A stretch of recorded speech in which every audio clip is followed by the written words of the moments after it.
मुझे नहीं मालूम एग्जैक्टली क्या कारण है, लेकिन निश्चित तौर पर अगर राज ठाकरे अयोध्या दौरा अपना रद्द कर रहे हैं तो उसके कई अर्थ निकाले जा सकते हैं। क्योंकि मैंने यहीं पर आपके सामने कोई 15-20 दिन पहले, एक महीना पहले एक मांग की थी कि राज ठाकरे हिंदुत्व का मुद्दा ले रहे हैं, अयोध्या जा रहे हैं, बेशक जाएं, लेकिन उससे पहले उनको उत्तर भारतीयों से माफ़ी मांगनी चाहिए। और उसके बाद धीरे धीरे देश भर से इस तरह की आवाज़ आने लगी। मुंबई में भी बहुत सारे लोगों ने, जो सिर्फ कांग्रेस से जुड़े हों ऐसा नहीं, अलग अलग पार्टियों से जुड़े लोग, अलग अलग व्यक्तियों की तरफ से मांग आने लगी, राज ठाकरे को उत्तर भारतीयों से माफ़ी मांगनी चाहिए। क्यों मांगनी चाहिए? क्योंकि उन्होंने अपनी पार्टी शुरू करने के बाद या अपनी पार्टी चमकाने के लिए जिस तरीके से मुंबई में बिना किसी कारण के गरीब उत्तर भारतीयों पे हमले किए और करवाए, जिस तरीके से उन्होंने फेरी वाले, ऑटो वाले, टैक्सी वालों को मारा पीटा और उनकी ज़िंदगी हलकान की है, निश्चित तौर पर वो दर्द आज भी मुंबई के उत्तर भारतीय और पूरे उत्तर भारत के लोगों के दिल में। और ऐसे में जब उत्तर भारत जा रहे थे तो निश्चित तौर पर ये मांग उठनी थी। और अब जब उन्हें अयोध्या जाना, अयोध्या का दौरा रद्द किया, तो मुझे ये डर है कि कहीं वो हिंदुत्व का मुद्दा ना छोड़ दें अब, क्योंकि वो जो हिंदुत्व का मुद्दा लेकर के आए थे लाउड स्पीकर के सहारे, वो हिंदुत्व है ही नहीं। वो तो अनावश्यक रूप से दो समाज के बीच एक झगड़ा लगाने वाला एक कार्यक्रम था। और मुझे लगता है कि किसी न किसी के कहने पे इस प्रकार से झगड़ा लगाने का वो काम कर रहे थे। अगर हिंदुत्व का मुद्दा लेना चाहते हैं उनका फैसला है, लेकिन जो बुनियादी इशू होते हैं, जो उन इशूज़ पे काम करना चाहिए, न कि लड़ाई झगड़ा और दंगा फसाद करके आप हिंदुत्व के विचार को आगे लेके आएँ। तो बस मुझे इतना ही कहना है कि अयोध्या का दौरा रद्द होने के साथ साथ कहीं हिंदुत्व का मुद्दा भी राज ठाकरे उनकी पार्टी न छोड़ दे, ऐसा आने वाले दिनों में लग सकता है। सध्या जरी हा दौरा स्थगित केला असला तरी भविष्यामध्ये ते अयोध्येला जाणार आहेत. तुमचा जो विरोध होता त्या गोष्टी, माझा अयोध्या त्यांना जाण्याचा कुठल्या कधीही विरोध नव्हता. अयोध्या कोणालाही हक आहे जाण्याचा, भगवान रामच्या चरणी एक नतमस्तक होण्याचा सगळ्यांचा हक आहे, सगळ्या हिंदूचा हक आहे, नॉन हिंदू पण जाऊ शकतात तिकडे. बट मैंने सिर्फ इतना कहा था कि अयोध्या जाने से पहले आप उत्तर भारत जा रहे हैं तो उत्तर भारत के लोगों को जो आपने कष्ट दिया, तकलीफ दी, उनसे माफ़ी मांगिए. और मुझे आज भी मैं मांग करता हूं कि उनको माफ़ी मांगनी पड़ेगी और मांगनी चाहिए. 4 दिवसांपूर्वी भाजपच्या मुंबई विभागाने हिंदी भाषी संमेलन आयोजित केलेलं होतं. त्याच्यामध्ये जे हिंदी भाषिक त्यांचे वेगवेगळे सेल्स आहेत भाजपचे, त्यांच्याकडून मात्र सांगण्यात आलं होतं की राज ठाकरेंना यूपीमधून विरोध करू नये, जे काही इतिहासात घटना झालेल्या आहेत त्या दुर्लक्षित कराव्यात. ये भारतीय जनता पार्टी का इंटरनल इशू है, लेकिन मैं इतना अवश्य कहूँगा कि भारतीय जनता पार्टी जितना राज ठाकरे के करीब जाएगी उतने ही मुंबई के उत्तर भारतीय भारतीय जनता पार्टी पर नाराज होंगे. हाँ, किसी मजबूरी के तहत अगर वो राज ठाकरे के करीब जाना चाहते हैं तो बिल्कुल जा सकते हैं, लेकिन उसमें उनका नुकसान है और उनका नुकसान होगा तो हमारा फायदा है, इसमें हमें कोई तकलीफ नहीं. मुंबई महापालिकेला स्वतंत्र काँग्रेसने भूमिका मांडावी का, की महाविकास आघाडीची एकत्रित चूक बांधावी? देखिए, ये समय आने के ऊपर पता चलेगा. अगर अलायंस करना है शिवसेना के साथ और एनसीपी के साथ तो निश्चित तौर पर पहला सवाल ये उठेगा, सीटें कितनी मिलती हैं.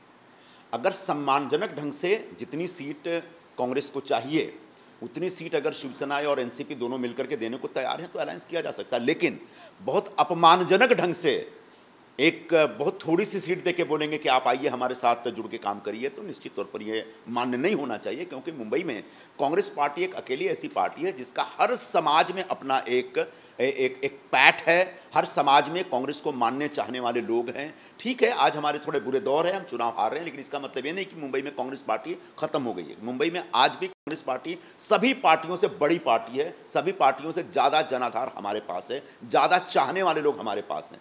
तो निश्चित तौर पर अगर सम्मानजनक ढंग से होता है तो युति होना चाहिए, वरना हम लोग को अकेले लड़ना चाहिए और हर सीट पर लड़ना चाहिए. सर, नाना पटोले जो एक बात कह रहे हैं कि जो वार्ड की संरचना हुई है उसमें कांग्रेस को जो है वो इग्नोर किया गया है.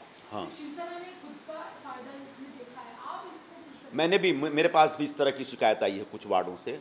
और जानबूझ के जिन वार्डों पे हमारे कार्यकर्ता बहुत अच्छे ढंग से काम कर रहे हैं और जिन क्षेत्रों में काम कर रहे हैं उन्हीं एरिया को उनके वार्ड से काट के निकाल दिया गया है, तो निश्चित तौर पर ये गलत हुआ है. लेकिन इसके लिए जो मुंबई में या महाराष्ट्र में जो नेतृत्व है उसके पास एक वक्त था और वो चाहते तो समय रहते एक लड़ सकते थे, झगड़ा कर सकते थे और वार्डों की पुनर्रचना में हमारा अपना से मजबूती से हो, इस प्रकार का काम हो सकता था. लेकिन अब तो पुनर्रचना हो चुकी है. अब ये पुनर्रचना होने के बाद आगे इसमें और किसी सुधार की गुंजाइश है मुझे पता नहीं. सर, आपको लगता है कि जब इसके ऊपर आपत्ति जताई थी यानी जब सजेशन और ऑब्जेक्शन मंगा थे तब शायद मुंबई कांग्रेस अध्यक्ष ने ध्यान नहीं दिया, इसकी वजह से सजेशन ऑब्जेक्शन जब मंगाए तो हमने दिया था.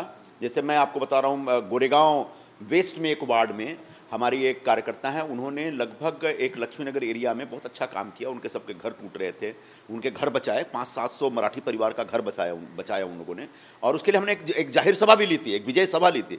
उसी पोर्शन को काट के हटा दिया गया। फिर उन लोगों ने सजेशन ऑब्जेक्शन के लिए अप्लाई किया था, सारा ऑब्जेक्शन लिया था। इसके बावजूद महानगर पालिका में जिनका प्रशासन है, मतलब मेरा मतलब शिवसेना का प्रशासन है, शिवसेना के लोग और उनके अधिकारियों ने नहीं सुना हमारा। नहीं तो आपको क्या लगता है कि शायद मुंबई कांग्रेस अध्यक्ष ने जो टाइम था तब ये आक्षेप उठाया नहीं, इसकी वजह से कांग्रेस के जैसे एक वार्ड के बारे में तो जानता हूं कि ऑब्जेक्शन लिया गया था, बाकी वार्डों के बारे में ऑब्जेक्शन लिया गया नहीं लिया गया मुझे नहीं मालूम है। लिया जाना चाहिए था, कितना लिया गया, कितनी सख्ती से लिया गया, कितना जोर से लिया गया ऑब्जेक्शन, मुझे नहीं मालूम। तो आपको लगता है कि अब ये सब बोलने का या अब तो मैं निकल गया, मुझे नहीं लगता कि कोई गुंजाइश है अब वार्डों की पुनर्रचना में कुछ परिवर्तन करने की कोई गुंजाइश है, मुझे नहीं लगता ऐसा कुछ है। तो लेकिन ठीक है, कांग्रेस पार्टी अपनी बात कह रही है और उसको शिवसेना को समझना पड़ेगा कि आप शिवसेना का समर्थन लेकर सरकार चला रहे हैं और शिवसेना के साथ आपको सरकार चलाना है। और शिवसेना के साथ आज कांग्रेस पार्टी एक सहयोगी दल की भूमिका निभा रही है, तो निश्चित तौर पर सहयोगी दल के नेताओं कार्यकर्ताओं का मान सम्मान भी होना चाहिए। एकीकडे ज्या पद्धतीनं पुनर्रचनेवरून हा सगळा वाद होता, दुसरीकडे निधी वाटपाबद्दल देखील काँग्रेसच्या नेत्यांना मोठ्या प्रमाणामध्ये नाराजी असल्याचं पाहायला मिळते। त्यांच्या ज्या पद्धतीनं आमदारांचं म्हणणं होतं ते पूर्ण होत नाही आहे। सेनेकडून मुख्यमंत्र्यांना अशा कामांना स्टे देखील लावण्यात आल्याची माहिती मिळते। याकडे तुम्ही कसं बघता? एकंदरीतच काँग्रेसला नाराज करण्याचा प्रयत्न या निमित्तानं होतोय डावलण्याचा? कांग्रेस को नाराज न करे तो बेहतर होगा, क्योंकि कांग्रेस को नाराज करेंगे तो जो सत्ता भोग रहे हैं लोग, शायद उनके लिए वो अवसर उनके हाथ से निकल सकता है। निधि वाटप जो मुंबई में एक विषय है, वो अपने आप में हमेशा एक महानगर पालिका में जब से शिवसेना की सत्ता है तब से हमें देख रहे हैं कि वो अपने नगर सेवकों को ज़्यादा निधि देते हैं और जो दूसरी पार्टी के या विपक्ष के जो नगर सेवक तो उनको इग्नोर करते हैं, उनकी अवहेलना करते हैं। तो ये गलत हो रहा है। और तब उनकी एक सत्ता थी, एक हाथी सत्ता थी, मतलब वो किसी के समर्थन के बगैर सत्ता थी तो चल सकता था। लेकिन आज जो सरकार में आप हैं, उस सरकार में बाकी दो पार्टियों का भी उतना ही एक वो है, उसमें सहयोग है। तो निश्चित तौर पर निधि वाटप हो या किसी भी तरह की संसाधनों का वाटप हो, उसमें कांग्रेस और एनसीपी के भी आमदारों का या फिर उनके बाकी जो पदाधिकारी हैं या जो नगर सेवक अब नहीं रहे, उनका भी ख्याल रखना चाहिए। उनको एक समान रूप से देखना चाहिए, समान नज़र से देखना चाहिए, भेदभाव नहीं करना चाहिए अगर लंबे समय तक युति चलाना है तो।